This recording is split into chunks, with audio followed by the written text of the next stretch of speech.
బాలాంత్రపు రజనీకాంతరావు బహుముఖ ప్రజ్ఞాశాలి, గాయకుడు, వాగ్గేయకారుడు, రచయిత, స్వరకర్త. ఇలా చెప్పుకుంటూ పోతే బోలెడు కళలు కలగలిసిన గొప్ప వ్యక్తి. రజనీగా అభిమానులు పిలుచుకునే రజనీకాంతరావు తొలితరం సంగీత దర్శకుల్లో ఒకరు. ఆకాశవాణి మద్రాస్ కేంద్రంలో ప్రస్థానం ప్రారంభించిన రజనీ వివిధ హోదాల్లో సంస్థకు సేవలందించారు. తెలుగు లలిత సంగీత వికాసానికి ఎనలేని దోహదం చేసిన రజనీ ఎన్నో గేయ నాటకాలు, సంగీత రూపకాలను రసమధురంగా రచించారు. రేడియో కోసం వందలాది గీతాలను రచించారు. జనవరి 31 నాటికి 100 ఏళ్లు పూర్తి చేసుకోనున్న రజనీకాంతరావు గురించి ఎక్కువగా తెలిసిన వారు, పరిశోధన చేసిన వారు వెంకట ఆనంద కుమారకృష్ణ రంగారావు గారు. సో రంగారావు గారు మన స్టూడియోలో ఉన్నారు, ఆయనతో మాట్లాడదాం. నమస్తే అండి. దానికి బాలాంత్రపు రజనీకాంతరావు గారి గురించి, ఆయన సంగీత సాహిత్య ప్రపంచానికి చేసిన సేవల గురించి మీరు సునిశ్చితంగా పరిశీలించారు, పరిశోధించారు. సో ఆయన సేవల గురించి మీ మాటల్లో చెప్పండి. నేనే హరికథలు చెప్పేవాడిని అయితే ఒక 4-5 గంటలు ఆయన చేసిన పనుల గురించి హరికథ చెప్పేవాడిని. నాకు పాట రాదు, పాట అంటే ఇష్టం. కానీ ఆయనతో వ్యక్తిగత పరిచయం 50 ఏళ్ళు పైగా ఉంది. పరిచయం అంటే విని ఆనందించడం, శ్రోతగా, చదువరిగా. ఆయన వ్రాసింది, చేసింది అంతా నాకు అర్థమైపోయింది, అది నా కరతలామలకం అని చెప్పుకునే స్తోమత నాకు లేదు. ఇంకెవరికి కూడా ఉంటుందని అనుకోను. ఎందుకు అనుకోను అంటే ఆయన చేసిన పనులు అంతటివి అన్నీ.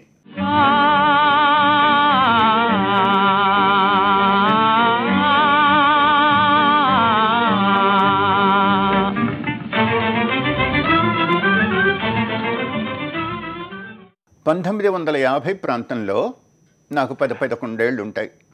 మద్రాసులో ఉండేవాళ్ళం. భక్తి రంజని కార్యక్రమం అని ఆకాశవాణి నుంచి వచ్చేది. ఉదయం ఎన్ని గంటలకో నాకు గుర్తులేదు. ప్రతిరోజు మా అమ్మమ్మ వినేవారు. లలితమైన సంగీతంలో అంటే వినేవాళ్ళని శాస్త్రంతో కాకుండా శ్రావ్యతతో ఆకర్షించేటట్టుగా చేశారు. నేను ఇన్ని రోజులని కాదు, ఎన్నో రోజులు వినుంటాను. నా మనసులో నాటుకుపోయినవి 2. అవి బ్రహ్మమొక్కటే, పరబ్రహ్మమొక్కటే. ఈనాటికి అదే పాడుకుంటున్నాం, ఆ పాటకే మనం నాట్యం చేస్తున్నాం. మల్లిక్ గారు చేశారు. బ్రహ్మమొక్కటే, పరబ్రహ్మమొక్కటే, బ్రహ్మమొక్కటే, పరబ్రహ్మమొక్కటే, పరబ్రహ్మమొక్కటే, పరబ్రహ్మమొక్కటే.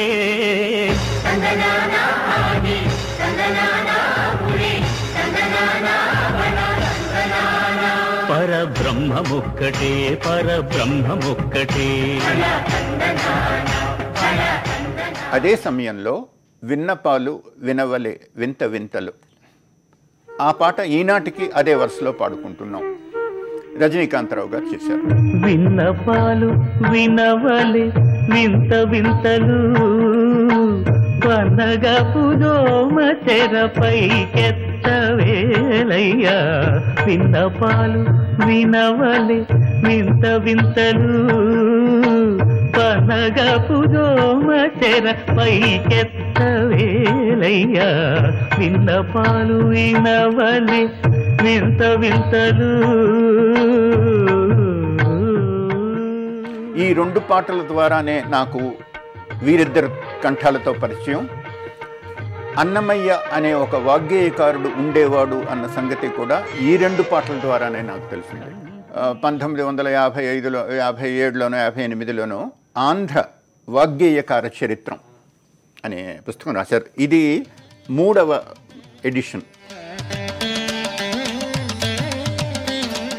నేను సంగీతం నేర్చుకున్నవాడిని కాదు, కానీ చిన్నప్పటి నుంచి గ్రామ్ఫోన్ రికార్డుల మీద ఉండే సంగీతం వింటూ వచ్చినవాడిని. సంగీతం అంటే ఒక అవగాహన ఉంది, భాషలు, దేశాలు, ప్రాంతాలు. ఈ ఆంధ్ర వాగ్గేయకార చరిత్ర చదివిన తర్వాత నా అవగాహన కనీసం 20 రెట్లు పెరిగింది. అంతకుముందు నాకు జావళీలు, పదాలు, కీర్తనలు, సంకీర్తనలో ఉంటాయని తెలుసు. ఏది, ఏమిటి, ఎక్కడ, ఎప్పుడు, ఎవరు అన్న విషయం ఆ పుస్తకం చదివితే తెలిసింది. నాకే కాదు, ఆంధ్రదేశంలో ఉండి ఆంధ్ర వాగ్గేయకారులంటే ఆసక్తి ఉండి తెలుగు చదవగలిగి ఉండే వాళ్ళ అవగాహన 18వ శతాబ్దం నుంచి 20వ శతాబ్దానికి ఆయన తీసుకొచ్చారు ఆ పుస్తకం ద్వారా. ఇప్పుడు 21వ శతాబ్దంలో ఉన్నాం. ఆయన చెప్పిన మాటలు కాదు, అది అబద్ధము, ఇది నిబద్ధము అని చెప్పగలిగిన వాళ్ళు, చెప్పిన వాళ్ళు నాకెవరు కనపడలేదు. ఆ తర్వాత ఆయన కొన్ని సినిమాలకి పనిచేశారు. సి కృష్ణవేణి అని ఒక ఆవిడ ఉన్నది. తెలుగు సినిమాలలో మొట్టమొదట వచ్చిన అన్నమాచార్య సంకీర్తన జో అచ్యుతానంద. అది సతీ అనసూయలో ఆమె 12 ఏళ్ళప్పుడో 13 ఏళ్ళప్పుడో పాడింది. అయితే ఆ రోజు అది స్త్రీలు పాడుకునే లాలిపాటనే అనుకున్నారు, కానీ అన్నమయ్య కీర్తన అని 30 ఏళ్ళు 35 ఎవరికి తెలియదు. జో అచ్యుతానంద జో జో ముకుంద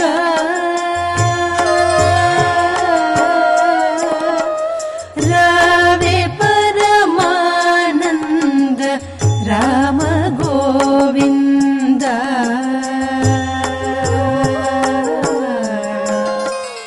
ఆవిడ తీసిన 2 సినిమాలకి ఆయనే సంగీత దర్శకత్వం. లక్ష్మమ్మ అనేది ఒకటి, పేరంటాలు. వీటిలో సంగీతం గొప్పదా అంటే అంతకుముందు ఆయన కొన్ని సినిమాలకి చేశారు. నేనే విరజాజినైతే నీవే ఎలమావివైతే ఇరువురము కొనలు సాగించెన వేసుకుందాం, ఆకాశన వేసుకుందాం. నీవే జాబిల్లివైతే నేనే రాత్రిని అయితే, నీవే జాబిల్లివైతే నేనే రాత్రిని అయితే ఇరువురము వెన్నెలలోకి ఏకముదాం, ఇరువురము వెన్నెలలోకి ఏకముదాం. అప్పుడు ఉండే సినిమాల్లో సంగీతం కాకుండా వేరే విధంగా ఉండేది. ఆయన పూర్తిగా సినిమా మొదటి నుంచి చివరి దాకా చేసింది అంటే సినిమాలో అన్ని పాటలు గృహప్రవేశం. అనగనగా ఒక రాణి నోరు లేని పసి పాపలపై ఆ రాణికి ఎంతో జాలి, నోరు లేని పసి పాపలపై ఆ రాణికి ఎంతో జాలి. అరేబియన్ సంగీతం మొట్టమొదట కనవోహో కనవోహో తెరువరే అని ఉంది, భానుమతి చేత పాడింది. అది అరేబియన్ సంగీతం. 10 ఏళ్ల తర్వాత మళ్ళీ ఒక అరేబియన్ ట్యూన్ని నిత్య కళ్యాణం పచ్చతోరణం అనే సినిమాలో నా మనసెంతో నాజూకు అది ఏ నజరానా నీకు అంటే కొట్ట వచ్చినట్టు ఆ అరేబియా సంగీత పోకళ్ళు తెలుస్తాయి. మరొక 10 ఏళ్ల తర్వాత భూలోకంలో యమలోకం ఏదో ఏదో వింత పులకింత సత్యం చేశారు. వీళ్ళందరూ రజనీకాంతరావు గారిని కాపీ చేయడం కాదు, మొట్టమొదట చేసింది నాకు తెలిసి గృహప్రవేశంలో.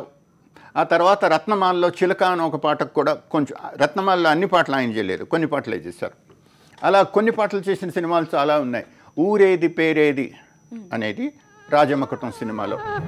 ఊరేది పేరేది ఓ చందమామా నిన్ను చూచి నీలి కలువా ఉలగింపనేలా, ఊరేది పేరేది ఓ చందమామా.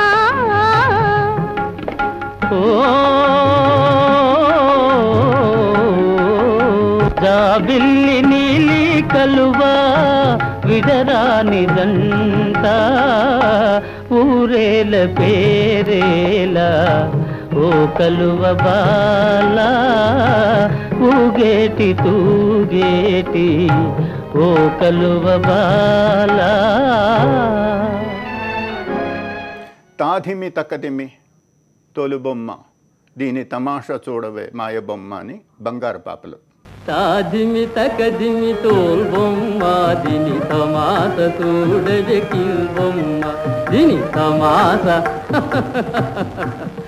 దీని తమాస చూడవే మాయ బొమ్మ. ఆటమ్మ పాటమ్మ జగమంతా బొమ్మలాటమ్మ.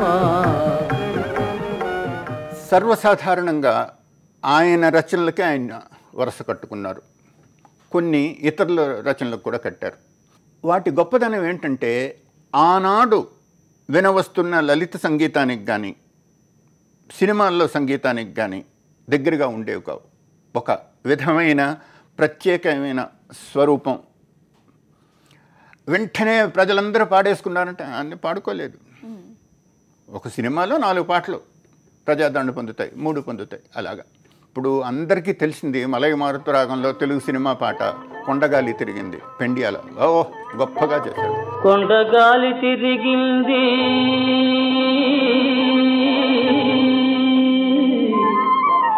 కొండగాలి తిరిగింది గుండె ఊసులాడింది గోదావరి వరదలగా కోరిక చెలరేగింది.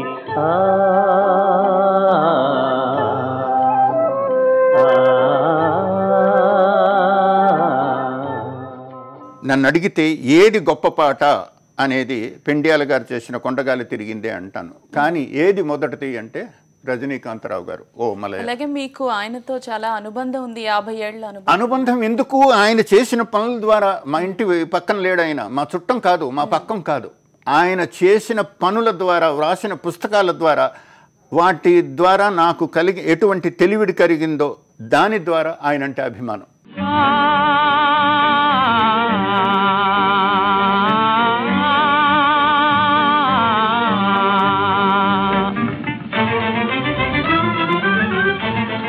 అప్పుడు రజనీ గారు రాసినటువంటి ఆ యొక్క లిరిక్స్, తర్వాత ఘంటసాల వారి యొక్క మ్యూజిక్, ఇది ఇప్పటి పాటలకి ఏమీ తీసిపోయి వీటికన్నా కూడా చాలా గొప్పగా ఉన్నట్టుగా మనం ఫీల్ అవుతాం అన్నమాట. అంత గొప్పగా ఇది రాశారు వారు. ట్యూన్స్ కూడా దానికి తగ్గట్టేమో ఘంటసాల కూడా వారు కూడా మరి కొత్తగా రావడం వల్ల ఆయన కూడా చాలా శ్రద్ధ పెట్టుకుని చాలా చక్కగా ఇప్పటి మ్యూజిక్ కన్నా కూడా గొప్పగా ఉంటుందని నేను భావిస్తున్నాను.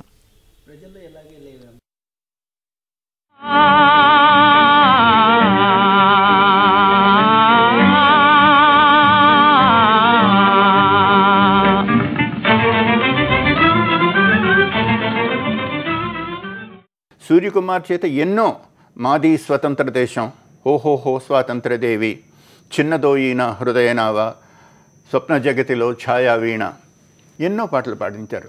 సీత అనసూయలు, ఊరకే మాధురులు ఊరిపోతున్నాయి, జాబిల్లి వస్తున్నాడు, ఇవన్నీ ఆ రోజుల్లో ఒక కొత్తదనం, ఒక నవ్యత. ఇంతకుముందు ఎవరు చేయలేదే ఇలాంటి పాటలు అని సాధారణ శ్రోతకు కూడా తెలిసేటట్టుగా చేసేవారు. అలాగే ఓహో పావురమా అంటూ అభిమానులు అలరించిన స్వర్గసీమ పాట, దాని గురించి మీరు చేసిన పరిశోధన, ఆ పాట గొప్పతనం గురించి. ఈ ఓహో పావురమా అంతవరకు తెలుగు సినిమాలో అటువంటి పాట రాలేదు.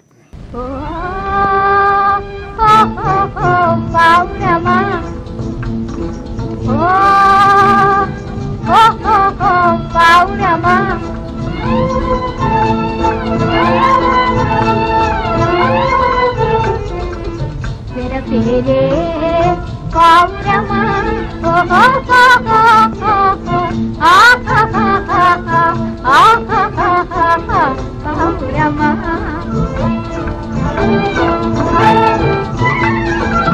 तेरा पेले पावरमा हो पावरमा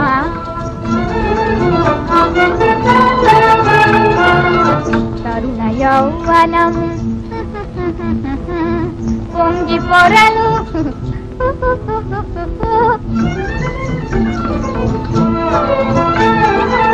తరుణ యౌవనం పొంగి పొరలు నా వలపు కౌగిలిని పూలలాడరావే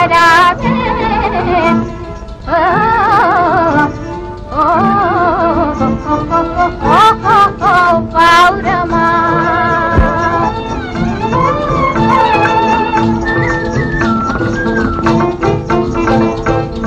తనకు తానై వలచి పిలిచే తన్ని మోహమని చురుకన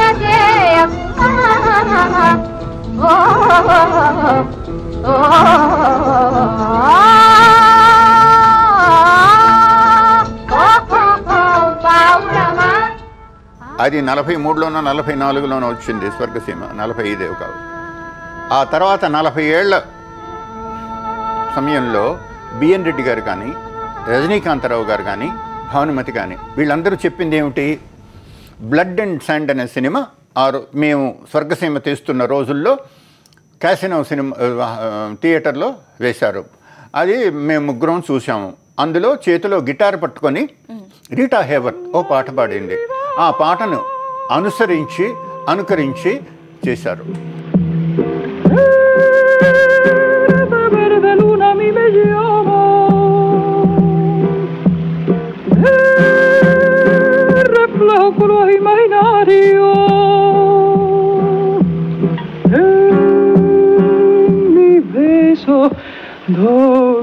La verde flama,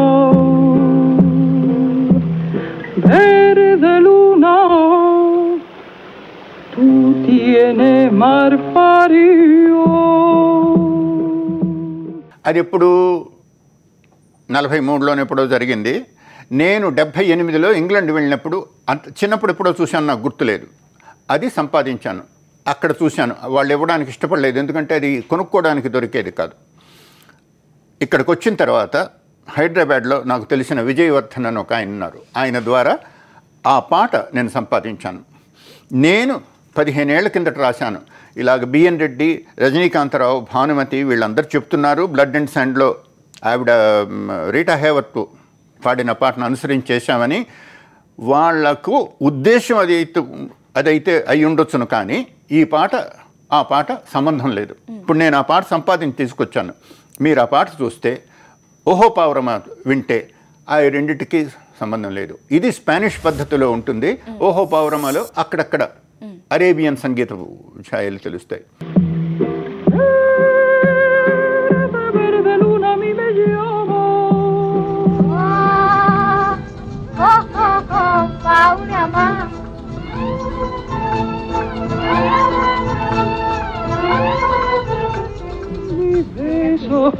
Doy la verde flama, verde luna, tu tienes mar fario. Paurama, Paurama.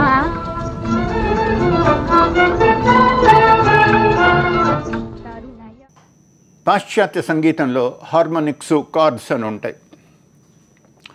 ఈ మానవతిలో అందుకొండిదే పూల చెండిదే అని ఒక పాట ఉంది.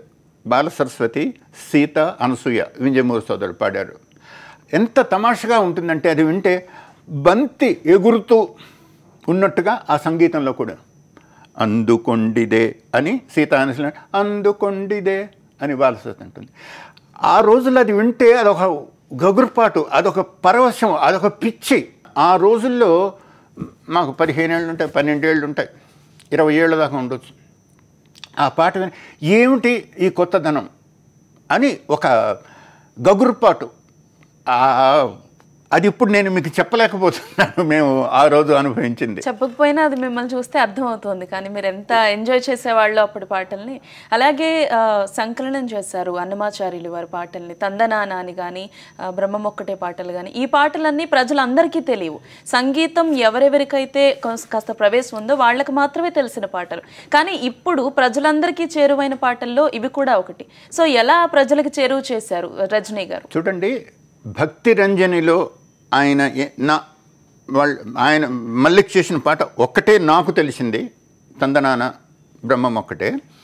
ఈయన చేసినవి విన్నపాలు వినవలే, రమ్మనవే మాని రచనలు, ఆ సైంధవిలో ఉండే యుగళ గీతం.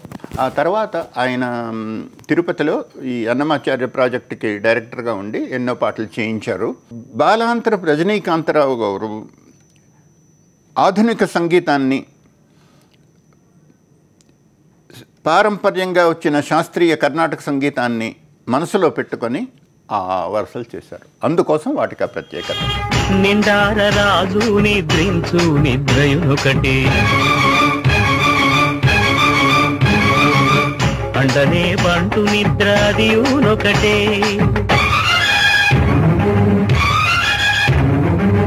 మెండైన బ్రాహ్మణుడు మెట్టు భూమి ఒకటే,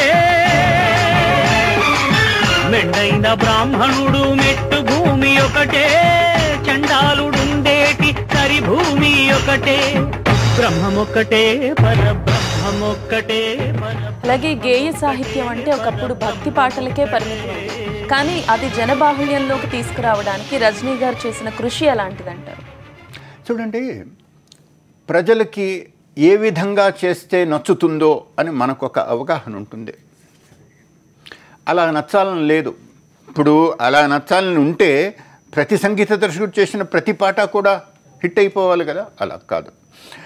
ఈయన ప్రత్యేకంగా ఆల్ ఇండియా రేడియోకి విజయవాడ కేంద్రం నుంచి కానీ మద్రాసు కేంద్రం నుంచి కానీ ఇంకెక్కడైనా పనిచేశారేమో నాకు తెలియదు, ఈ నృత్య నాటికలకు సంగీత రూపకాలకి ఆయన చేసినటువంటి సేవ కాదు, సేవ అనొచ్చు, సృష్టి. ఇంకా ఎంతోమందిని ఆ మాటలతో, ఇప్పుడు ఆయన ఏదో ఒక పాట రాశారు ఘన ఘన అని, రజనీకాంతరావు గారు ఆ పాట రాసిన తర్వాత సముద్రాల వారు బాలరాజు సినిమాలో ఘన ఘన అని ఒక పాట రాశారు. అంటే సముద్రాల వారికి ఆ మాట తెలియదా? తెలుసు. ఈ రజనీకాంతరావు రేడియో ద్వారా ప్రచారంలోకి తెచ్చిన సంగీతాన్ని, సాహిత్యాన్ని, ఆ మాటల వరవడిని ఎందరో అనుసరించారు. నాకు ఈ రజనీకాంతరావు గారి 100వ జన్మదినోత్సవానికి నన్ను పిలిపించారు అని అనుకుంటే నాకు సన్మానం చేసినంత ఆనందం కలుగుతుంది. ఇంకొక మాట చెప్తాను. ఈ పుస్తకం మువ్వగోపాల పదాలు నాకు ముందుగా ఒక ప్రతి పంపి, దీని ఆవిష్కరణ మద్రాసులో చేస్తున్నాం, మీరు వచ్చి పుస్తకం గురించి మాట్లాడాలి అని కబురు పెట్టారు. పుస్తకం అంతా చదివాను. ఇది నేను గొప్పగా చెప్పుకుంటున్నాను, వినయంగా చెప్పుకోవడం లేదు. అక్కడికి వెళ్ళి ఈ పుస్తకంలో 7 తప్పులు ఉన్నాయి అని చెప్పాను. అందరూ నిర్ఘాంతపోయారు. నేను మాట్లాడిన అనంతరం రజనీ గారు మైక్ దగ్గరికి వచ్చి, రంగారావు చెప్పిన 7 విషయాల్లో 3 నా తప్పులు, తక్కినవి పరిశీలించాలి అన్నారు. అయిందా? సభ అనంతరం ఇంకొక అరగంట తర్వాత రంగారావు చెప్పిన 7 మరొక 2 కూడా ఆయన చెప్పిందే కరెక్టు, నేను చెప్పింది తప్పు అని ఒప్పుకున్నారు. ఆయన ముందు రంగారావు ఒక చీపురు పుల్ల. ఆఫ్టర్ ఆల్ విఏక రంగారావు చెప్పిన తప్పులు ఆయన ఒప్పుకున్నా ఆ భక్తి సాహిత్యం మీద.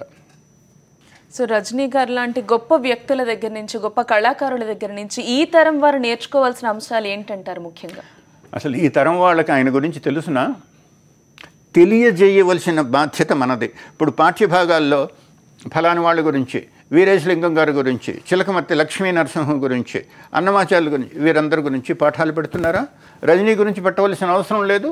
ఖచ్చితంగా ఇన్ని రంగాలకు ఆయన చేసిన సేవ, ఆయన సేవగా చేయలేదు, జీవిత పరమావధిగా భావించి చేశారు ఆయన.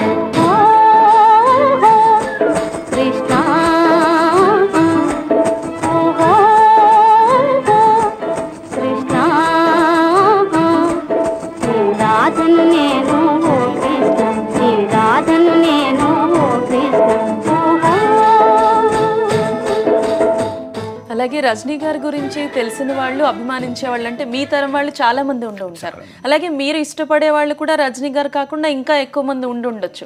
కానీ రజనీ గారి గురించే ప్రత్యేకంగా మీరు ఎందుకని లోతైన పరిశోధన చేయాలనుకున్నారంటే అభిమానమా, ఆరాధన? ఎందుకని ఇంతగా ఆయన గురించి ప్రతి విషయాన్ని పరిశీలించారు?